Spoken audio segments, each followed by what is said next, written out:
¿Qué tal, compañeros docentes que nos acompañan? El día de hoy vamos a responder esas dos preguntas que forman parte de nuestro ejercicio y del cual me gustaría compartir con ustedes parte de nuestras propuestas o parte de nuestros aportes. Seguramente vamos a tener puntos en común, puesto que ustedes ya habrán discutido y habrán comentado, se habrán retroalimentado sobre estas preguntas. La primera sería ¿cuál es el carácter contextual del pensamiento científico?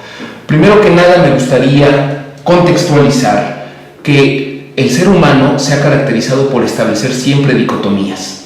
Una de esas dicotomías es la oposición entre la naturaleza y la cultura, entendiendo la cultura como aquella parte, aquel universo que está mediado por las reglas, por las instituciones, por los derechos, por las obligaciones, y la parte de la naturaleza mediada por las reglas del instinto o por las cuestiones del instinto.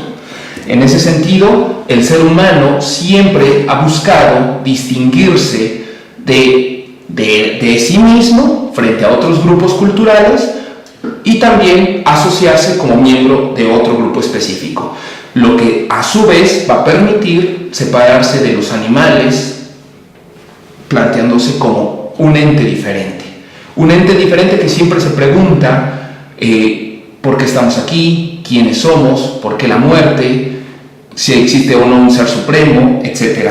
En esa cuestión, Platón, que nos llega a nuestros días con un magnífico documento que se llama el Tetetes en sus diálogos, nos va a recordar que el conocimiento solamente es una suerte como de recuerdos de un pasado remoto o de nuestro espíritu, de nuestras ideas. Es decir, que nosotros conocemos y nosotros sabemos o tenemos un acercamiento a la cientificidad a razón de que nosotros ya lo sabíamos de antemano y simplemente es un recuerdo que acaba de despertarse de un largo sueño.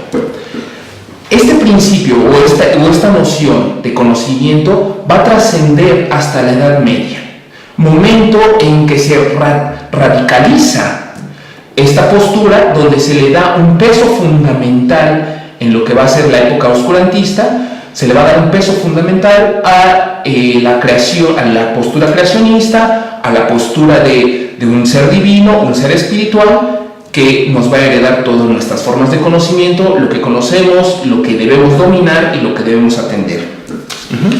Bajo ese esquema, esa tradición ahora oscurantista se va a combatir o se va a contrarrestar posteriormente con el Renacimiento, donde va a haber ahora inversamente una exaltación en el arte, la lírica, la música, la poesía, etc., pero será siempre enfocada hacia el ser humano, a la naturaleza humana, la naturaleza como un ente, como el ser humano como algo perfecto, desligado de Dios.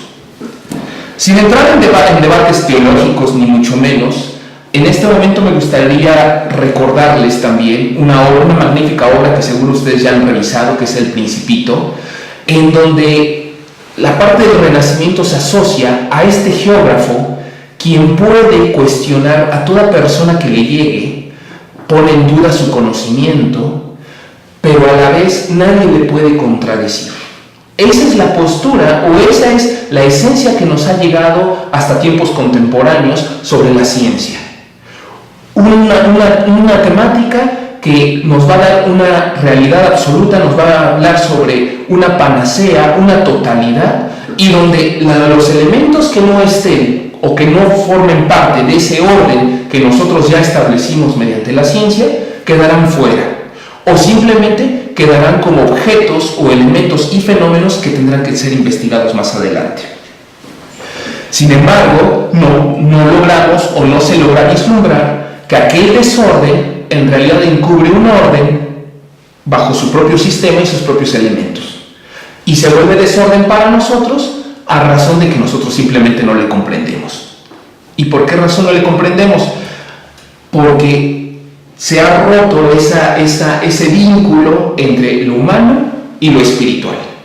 Propuesta que en los últimos años varias corrientes del pensamiento, entre ellas el estructuralismo, ha abogado y ha peleado por el restablecimiento del espíritu humano en el inconsciente colectivo.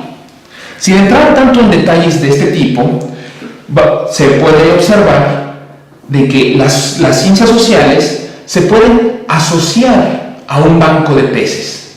O sea, siendo un poco metafóricos, puede ser esto como un banco de peces donde nos podríamos preguntar, los peces, estos peces que nos podemos imaginar, ¿saben si existe o no el agua? La respuesta sería, posiblemente ellos ni siquiera sepan que existe ese medio. Nosotros podemos observar que ellos están dentro del agua porque nosotros estamos en otra realidad alterna a ellos. Esta realidad alterna también se puede ser análoga o podemos compararla con una gran red. Una red de un tramboyista, imaginemos esta red de ese trapecista, en donde cada una de las conexiones o cada uno de los nodos que le van a sostener en cualquier inclemencia y en cualquier circunstancia puede ser la religión, la ciencia, la creencia, los mitos, sus rituales y demás, que independientemente este tramboyista o esta persona los crea o no, existen en su cultura. Por lo tanto, la ciencia sí estará fuertemente vinculada a la parte bioantropológica y sociocultural. No obstante, me gustaría comentar un detalle importante que está en la lectura que hemos compartido. Cuando Morán habla sobre las sociedades calientes, él está remitiéndose a un discurso que ya había sido trabajado anteriormente. La línea de la antropología cultural, que comienza con Taylor en esta parte que hace esta distinción entre sociedades calientes y sociedades frías, y posteriormente es retomada por Lévi-Strauss. Lévi-Strauss va a enfatizar que sí es cierto, existe una distinción que es sociedades frías y sociedades calientes, pero es una distinción que se estableció con fines evolucionistas cuando estaba en su proceso la construcción de la teoría antropológica. Sin embargo, para la actualidad, y el mismo Lévi-Strauss en diferentes obras, llámese El pensamiento salvaje, llámese Antropología estructural, llámese Totemismo en la actualidad, nos va a remitir de que la distinción entre frío y caliente, sociedades frías y calientes, es una mera apariencia.